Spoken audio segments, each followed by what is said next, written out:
नमस्कार, India news देख रहे हैं आप और मैं हूं आपके साथ पुनीता सिंह। बुलेटिन की शुरुआत, और इस बुलेटिन में हम बात करेंगे जैश ए मोहम्मद आतंकी संगठन की, जो अब नई प्लानिंग आतंकी खेल को बढ़ावा देने के लिए कर रहा है। दरअसल भारतीय सुरक्षा बलों ने ऑपरेशन सिंदूर के तहत पाकिस्तान स्थित आतंकी संगठनों के ठिकानों को ध्वस्त कर उनकी कमर तोड़ दी थी। पर अब जैश ए मोहम्मद जैसी आतंकी संस्थाएं महिला की एक खास ब्रिगेड तैयार कर रहे हैं, जिन्हें धर्म के नाम पर बरगलाकर दहशतगर्दी के लिए इस्तेमाल करेगा। रिपोर्ट्स के मुताबिक जैश ए मोहम्मद ने महिलाओं का एक विशेष ब्रिगेड बना लिया है, जिसका नाम है जमाते उल मुमिनात, और ये ब्रिगेड जैश ए मोहम्मद के महिला विंग के रूप में काम करेगा। और इसका उद्देश्य महिलाओं को ब्रेन वॉश कर संगठन के नेटवर्क में शामिल करना है। मई 2025 में भारत ने ऑपरेशन सिंदूर के तहत पाकिस्तान और पाकिस्तान अधिकृत कश्मीर यानी कि पीओके में कई आतंकी ठिकानों पर सटीक हमले किए थे। इनमें जैश ए मोहम्मद का मुख्यालय मरकज सुभान अल्लाह भी शामिल था, जहां जैश ए मोहम्मद प्रमुख मसूद अजहर के भाई यूसुफ अजहर और परिवार के कई सदस्य मारे गए थे। इस ऑपरेशन ने जैश ए मोहम्मद की सैन्य क्षमता को गहरा आघात पहुंचाया, जिसके बाद अब आतंकी संगठन ने अपनी रणनीति में बदलाव शुरू कर दिया है। एजेंसियों के अनुसार इसी बौखलाहट में जैश ए मोहम्मद अब महिलाओं को ढाल के रूप में इस्तेमाल करने की साजिश रच रहा है, जो पहले से ही आईएसआईएस, हमास और एलटीटी जैसी संस्थाओं की रणनीति का हिस्सा रही है। सूत्रों के मुताबिक इसका मकसद महिलाओं को ब्रेन वॉश करके उन्हें अपने नेटवर्क में शामिल करना है। मुख्य रूप से यह संगठन साइकोलॉजिकल वॉरफेयर पर केंद्रित है, साथ ही संगठन ग्राउंड लेवल पर भर्ती का काम भी कर रहा है। कुल मिलाकर एक अलग हथकंडा अपनाता हुआ इस वक्त जैश ए मोहम्मद नजर आ रहा है। और मकसद क्या? मकसद ये कि महिलाओं के सहारे आतंकी गतिविधियों को बढ़ावा देना है। देखिए, जैश ए मोहम्मद आतंकी संगठन जिसकी नजर हमेशा से कश्मीर पर रही है, और कश्मीर में जिस तरीके से आतंकी घटनाएं बढ़ी है, उसमें से अधिकतर जैश ए मोहम्मद के आतंकी इसमें शामिल बताए जाते हैं। लेकिन ऑपरेशन सिंदूर के जरिए जो आघात पहुंचाई गई है भारत की तरफ से, अब कहीं ना कहीं इसके बाद जैश ए मोहम्मद की ओर से महिला ब्रिगेड को तैयार करने की कोशिश। लेकिन आखिर क्या मकसद इसका, ये हम आपको ग्राफिक्स के जरिए समझाने की कोशिश करते हैं। देखिए, जैश ए मोहम्मद की हम बात कर रहे हैं, तो जैश ए मोहम्मद की एक नई साजिश जो दुनिया के सामने आई है, जिसका खुलासा हुआ है, जिसमें ये बात सामने आई है कि महिला ब्रिगेड बनाने में इस वक्त जैश ए मोहम्मद जुटा हुआ है। इसके साथ ही जमात उल मुमिनात नाम इसका दिया गया है, यानी कि जिस विंग का नाम होगा जैश ए मुमिनात, और इसमें महिलाएं शामिल होंगी। धर्म के नाम पर बरगलाकर दहशतगर्दी के लिए महिलाओं को उकसाया जाएगा। टारगेट पर पढ़ी लिखी शहरी मुस्लिम महिलाएं इसमें शामिल होंगी। इसके अलावा सोशल मीडिया और मदरसा नेटवर्क का भी इसमें इस्तेमाल होगा, यानी कि पूरी रणनीति तैयार की गई है कि कैसे महिलाओं को इसमें शामिल किया जाए। महिलाओं की भूमिका भर्ती, फंड जुटाना और संदेश देना होगा, संदेश का खुलासा करना भी होगा। धार्मिक सुधार और पवित्रता के नाम पर भड़काने की भी कोशिश की जाएगी। इसके अलावा ब्रिगेड के लिए भर्ती 8 अक्टूबर को पाक के बहावलपुर में शुरू भी हो चुकी है। आतंकियों की महिला ब्रिगेड की जिम्मेदारी मसूद अजहर की बहन सदिया अजहर को दी गई है। जैश ए मोहम्मद की नई साजिश का यह खुलासा दुनिया के सामने आया है, जिससे साफ पता चल रहा है किस तरीके से जैश ए मोहम्मद इस वक्त जो है वो बौखलाहट इसको कह सकते हैं, क्योंकि भारत ने जिस तरीके से मुंह तोड़ जवाब दिया, जैश ए मोहम्मद को आतंकी ठिकानों को तहस नहस किया गया। और आपको बता दें कि ऑपरेशन सिंदूर में जैश ए मोहम्मद से जो जुड़ा, यानी कि जो इसका सरगना है मसूद अजहर, उसके परिवार के कई लोगों की जान चली गई। इसके बाद एक नई रणनीति इस वक्त बनाता हुआ जैश ए मोहम्मद नजर आ रहा है, मसूद अजहर बनाता हुआ नजर आ रहा है। हमारे साथ मेहमान जुड़ चुके हैं, कर्नल टीपी त्यागी, रक्षा विशेषज्ञ, और प्रोफेसर मनोज कुमार, विदेश मामलों के जानकार भी जुड़ चुके हैं। सर, आप दोनों का इस चर्चा में बहुत स्वागत। सबसे पहले कर्नल टीपी त्यागी सर, मैं आपके पास आऊंगी। क्या समझ रहे हैं जैश ए मोहम्मद के इस कदम को? क्योंकि देखिए, जिस तरीके से अब महिलाओं को तैयार किया जा रहा है, कि एक अलग हथकंडा अपनाया जा रहा है आतंकी गतिविधियों को बढ़ावा देने के लिए, क्या मकसद, क्या उद्देश्य हो सकता है इसका? देखिए, जब आप किसी को मारते हैं तो उसे रोने से नहीं रोक सकते। जब ऑपरेशन सिंदूर में अटैक हुआ था, तो सबसे ज्यादा आतंकी अड्डा जो तबाह हुआ था वो था बहावलपुर का जैश ए मोहम्मद का, जी। यानी कि मसूद अजहर का। उसके परिवार के 14 लोग मारे गए थे, जिसमें वो सादिया भी शामिल थी, जिसका जिक्र आप अभी कर रही थी। उससे डर के इन्होंने अपने कैंप अब बहावलपुर से हटा के खैबर पख्तूनख्वा अफगानिस्तान के बॉर्डर के ऊपर स्थापित करने का प्लान बनाया है। इनके ज्यादातर जो कमांडर थे वो कमांडर मारे गए हैं। अब इनको दिमाग में आया कि अरे 2006 से पहले एक ऐसा ही महिलाओं का संगठन था, जिसकी एक महिला अवंतीपुर में हाईवे के ऊपर फिदायीन हमला करते हुए मर गई थी। लेकिन उसके बाद महिलाओं को इसमें शामिल करना बंद कर दिया गया था। अब जी। इन्होंने फिर से शुरू किया और उसका नाम रखा जमात उल मोमिनात। जमात उल मोमिनात। अब ये नाम में इन्होंने भर्तियां शुरू की। भर्तियां कहाँ शुरू की?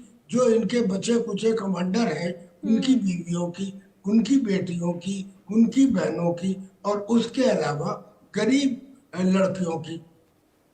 एम इनका ये है कि हम इन्हें धर्म के नाम के ऊपर और लोगों को उकसाने में इस्तेमाल करें और इनको पैसा इकट्ठा करने में इस्तेमाल करें। तो उनको हो सकता है कि ये कहने लगे कि साहब हम तो महिला सुधार के लिए काम कर रहे हैं, हम तो महिला कल्याण के लिए काम कर रहे हैं, या महिला शिक्षा के लिए काम कर रहे हैं। और बताया भी ये जाएगा कि आप जुड़ रही हैं, आप बताइए कि देखो कुरान के अंदर तो अगर तुम्हारा पड़ोसी भूखा है तो जी। तुम्हारा खाना खाना हराम है।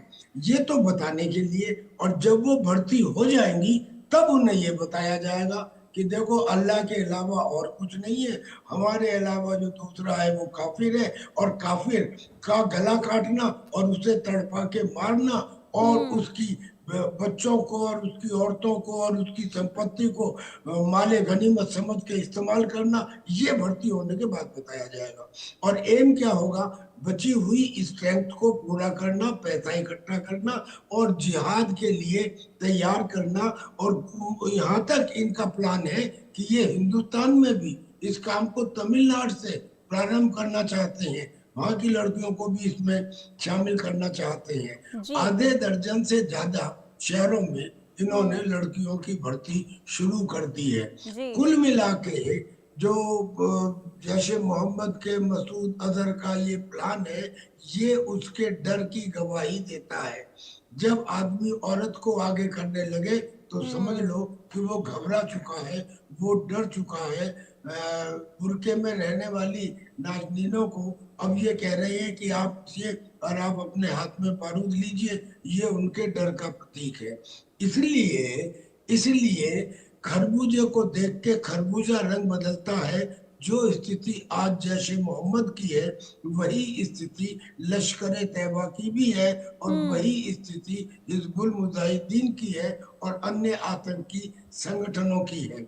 इन्होंने हिंदुस्तान के अंदर एक जमाना था जब जी। इनकी घुसपैठ को हम बर्दाश्त कर लेते थे, लेकिन अगले पिछले कुछ वर्षों से जब से इनके ऊपर नकेल कसी है, और खास तौर पे ऑपरेशन सिंदूर में, उसके बाद में अब ये यूं डरे हुए हैं, मान भी लेते कि ऑपरेशन सिंदूर हुआ, अब ये यूं डरे हुए हैं क्योंकि हमारे chief of the army staff ने ये कह दिया है कि ईश्वर की कृपा से वो दिन नजदीक आने वाला है जब ऑपरेशन सिंदूर का पार्ट 2 चलाया जाएगा। अब पार्ट 2 में ये समझ चुके हैं कि जब हिंदुस्तान बाकायदा नूर खान और सरगोदा एयरबेस तक पहुंच सकता है, पाकिस्तान के न्यूक्लियर ठिकानों तक पहुंच सकता है, आतंकी अड्डों तक पहुंच सकता है, लिहाजा हम कहीं भी सेफ नहीं है।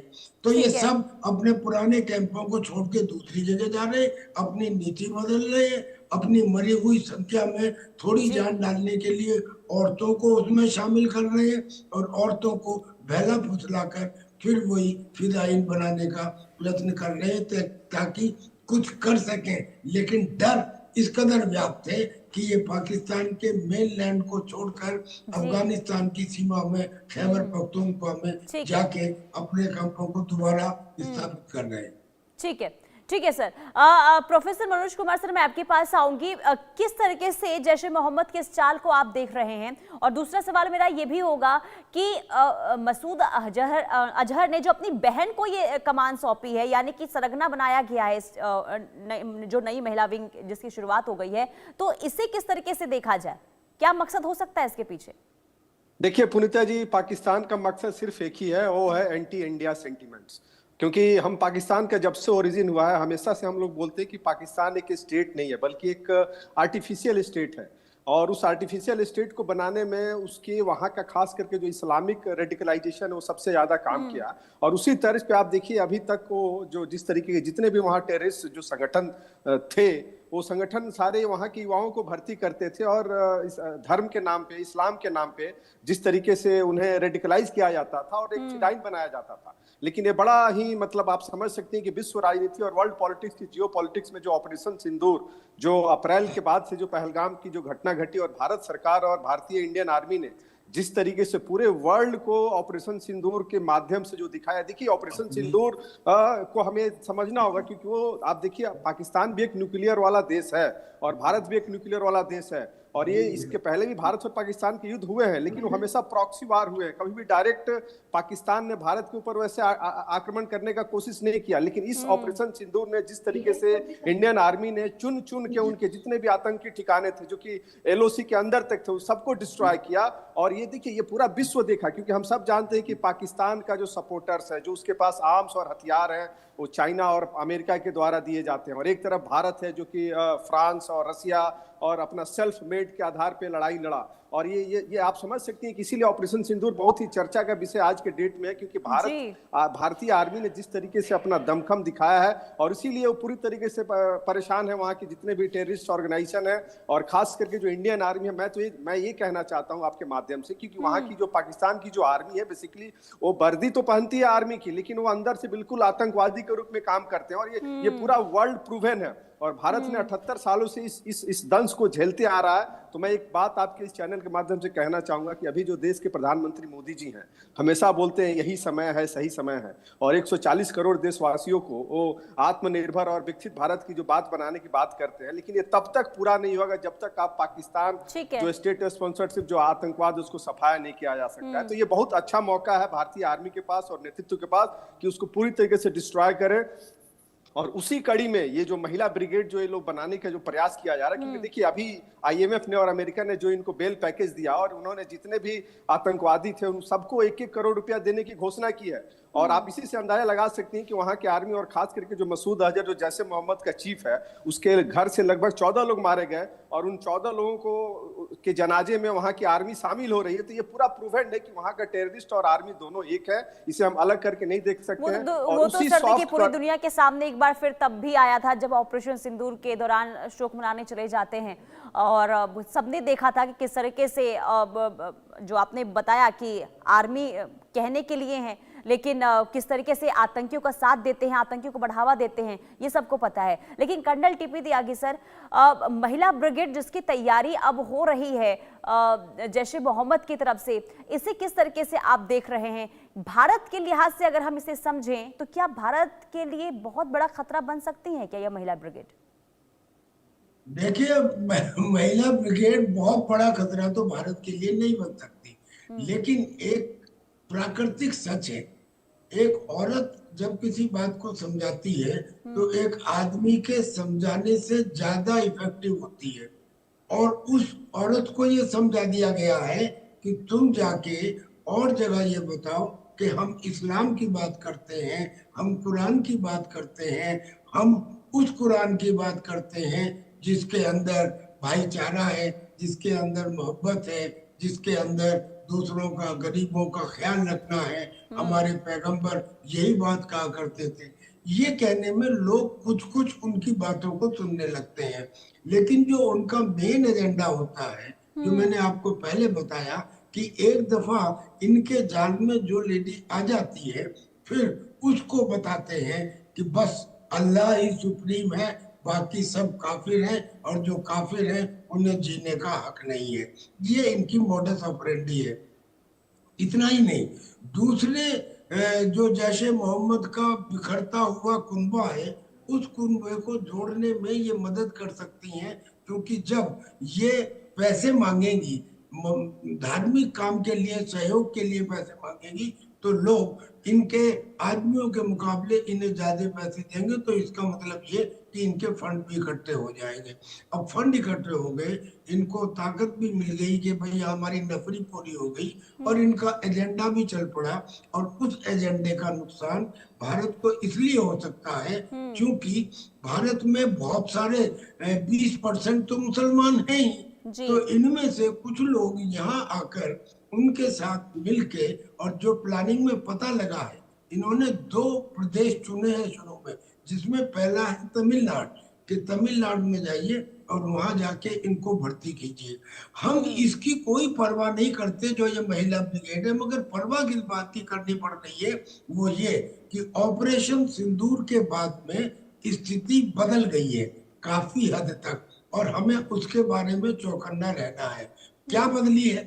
अमेरिका जो ऑपरेशन सिंदूर के समय करीब करीब न्यूट्रल था, आज पूरी तरह, जब पाकिस्तान के मुल्ला मुनीर ने और उनके शहबाज ने जाके उन्हें पाकिस्तान को बेच दिया, अपने जाके मिनरल दे दिए, copper, antimony, rare earth mineral, अपना जो पोर्ट है पसनी पोर्ट, उसको कह दिया कि आप इसे विकसित करें, यहाँ रेल हेड बना ले और हमारे मिन्नत का खुदान करें।